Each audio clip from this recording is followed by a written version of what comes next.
Hello, how are you? I hope we find you well on this nice day, but it's kind of a bit cloudy. I was sitting outside there for a bit after having a good walk around the town, to see what's going on. I noticed a lot of things in the town. There's quite a lot of foreigners, but we start off with the hymns.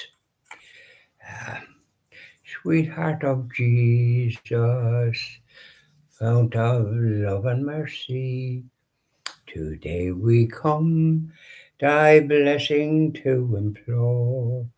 Oh, touch our hearts, so cold and so ungrateful, and make us love thee more and more each day. Sweetheart of Jesus, we implore. Oh, make us love thee more and more. Sweetheart of Jesus, make us pure and gentle, and teach us how to do thy blessed will, to follow close the print of thy dear footsteps. And when we fall, sweetheart, oh, love us still. Sweetheart of Jesus, we implore. Oh, make us love thee more and more. That's lovely. I love our Sacred Heart of Jesus. Now, here we are with our Blessed Mother. Here we are, Blessed Mother. Say hello to our Blessed Mother. Here we are. Yeah. Hail, Queen of Heaven, the ocean star, guide of the wanderer here below. Thrown on life's surge, we claim thy care. Save us from peril and from woe. Mother of Christ, Star of the sea, pray for the wanderer, pray for me. O gentle, chaste, and spotless maid, we sinners make our prayers to thee. Remind thy Son that he has paid the price of our iniquity. Virgin most pure, Star of the sea, pray for the sinner, pray for me. Isn't that lovely? There's our Blessed Mother, two little hymns that you won't hear the church unless it's a good church that has proper hymns that you know. These are ones I know, but I don't hear them. So that's why I sing them all the time. I like those two particular ones. And there's other ones. So here we are again, happy as can be, all good friends and jolly good company. So I hope I find you well. I'm here in Tralee. There's a statue outside. This is the Grand Hotel. And it's a grand hotel. I left a nice little message for them here. And it's aptly named. And quite a busy hotel. They're coming in and out the whole time. I was sitting out there for about an hour after having been up in the church, St. John's, and all the rest of it round the town. Beautiful church, lovely stained glass windows. But it's like modern with the altar in the middle, which looked as if it's been put up that recent or something. No altar rails, of course, which is a shame. And now there's something behind where the priest would say the mass. I'll be going to go to mass there now in the morning about 10 o'clock. There's mass at 10. It's up the road, so I'll go to it. As a matter of fact, mother and her daughter, I asked a man, he looked like as if he was local, but he wasn't, he was English, and he didn't know from Adam. So I said, I'd rather find out. Didn't waste any time, so there was a woman pushing a pram, but then she was on the phone, so like I figured she'd be local. But then a mother and daughter, and a mature daughter, say a lady in her mid-20s, perhaps thereabouts. And I asked them about where the church was, and said, "Well, it's down here, and we'll walk down with you." So we walked down and had a bit of a chat as we went along, and then they said, "It's up on the left, I think, uh, whatever way it was." So off we went, and nice little bit of a bit, and then there was St. John's Church. I said, "Thank you very much," I said to the ladies. They're very good, and had put themselves out because of going back. So that was a good example of the hospitality in Tralee in that little episode. So I went into the church, and I'd already said my rosary, so I did the Chaplet of Mercy. And then I said the Stations of the Cross, which I offer up for the end of the war in Ukraine and anybody there's wars.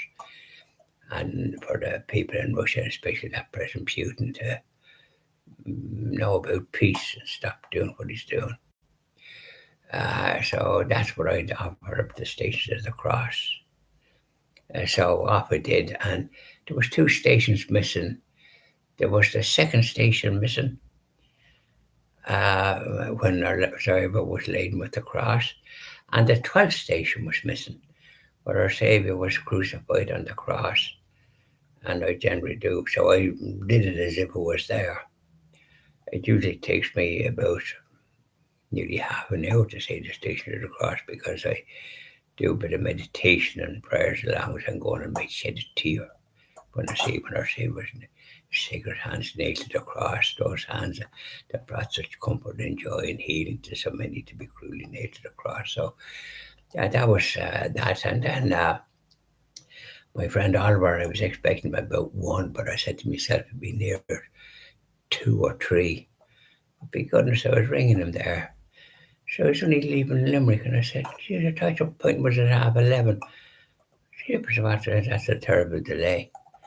And he said, "I'll be here in such a time." So you'd be lucky you'd be here by 5.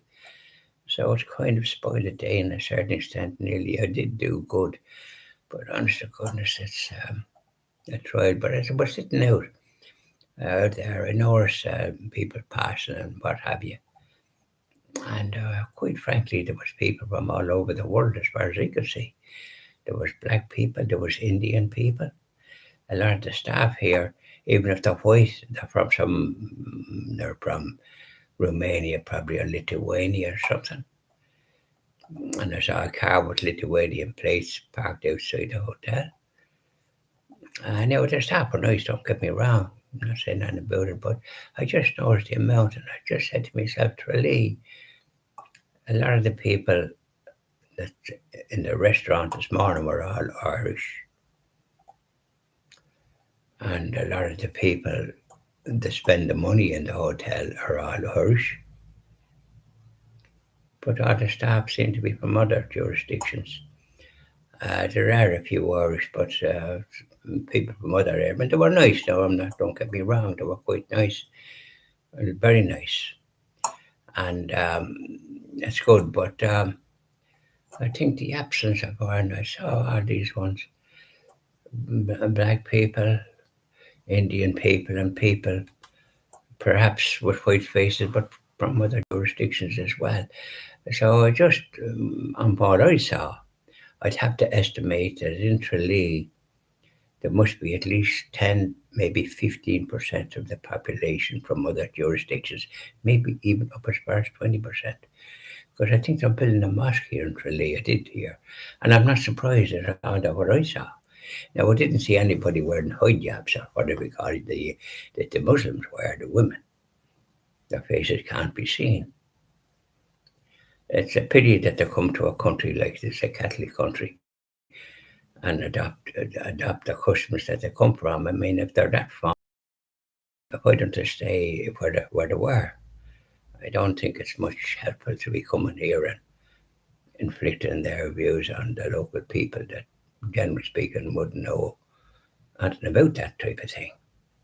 So these are little observations that I make. You make these things as you're going around, and there's nothing wrong when one is not criticizing, one is just observing that what I saw would indicate to me that if I was, no matter where I was sitting, I'd say I'd see the same thing. So that tells me that the population of Tralee, which is a big town, a prosperous kind of a town, that 15 to 20% of the people are from other areas. And I went into the bank, well, there's Irish people working there. But I know when I rang one or two places that would be normally Irish places, it's people from other jurisdictions that speaking to me. The command of English is not good, so you have to speak in such a way that there's, and ask questions that seem ridiculous. They don't even do they know what they're asking. But be that as it may, we have to. This is the way, and these people have come here for one reason or another. I'd love to know. And when we have the Christian TV all going, we went in to speak to some of these people and find out all these things because we don't know, do we? And I think I'd love to interview different people from different places if I'm still alive and been able to do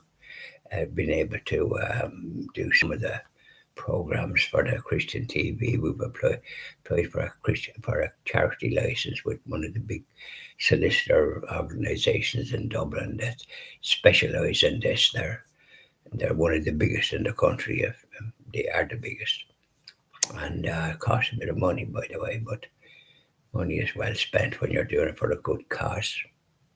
Trying to bring back the lapsed Catholics to the practice Catholic faith and the people that has fallen by the wayside and living rough on the street and that. There's such a variety of things that we have to try to attend to. But we intend to speak to people that I notice even in Tralee from perhaps several different countries all over the world. And not that many from Europe, I would think. They come here for financial reasons, and their countries up to some years ago was controlled by the communist Russia. And now they got freedom, but now Russia's acting the cod with this Putin. So I hope they don't let him away with it because give that fella an inch and he'll take a mile. He used to say that's an expression. So enjoy the rest of your day. And so we just had a bit of a chat. The day has gone not the way I was expecting. Oliver here about 1 o'clock, he said. So I said to myself that'll be 2 or half 2 or 3, but it's even going to be later. Yeah, he's optimistic.